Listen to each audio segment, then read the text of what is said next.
رامائن کا یکسین پنڈت برج نارائن چکبست کی مشہور نظم ہے جو شعری مجموعہ صبح وطن سے ماخوذ ہے۔ یہ نظم مسدس کی حیث میں لکھی گئی ہے۔ اصل واقعہ بالمیکی اور ادھیاتم رامائن سے لیا گیا ہے۔ راجا دشرت نے جب راجا رام چندر جی کو 14 سال بنواس کا حکم دیا تو وفادار بیٹا راجا رام چندر جی نے بغیر کسی اعتراض کے والد کا حکم قبول کیا۔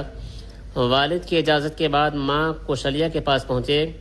اس کے بعد ماں بیٹے کے درمیان جذباتی مکالمہ ہوا۔ اسی مکالمات کو بخوبی اور درد بھرے انداز میں اس نظم میں پیش کیا گیا ہے۔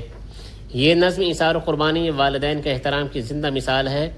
میر انیس کے مرثیے سے بھی استفادہ کیا گیا ہے کیونکہ اس میں انسانی رشتے کی پاسداری اور کیفیتی رنج و غم کا اظہار بخوبی ہے۔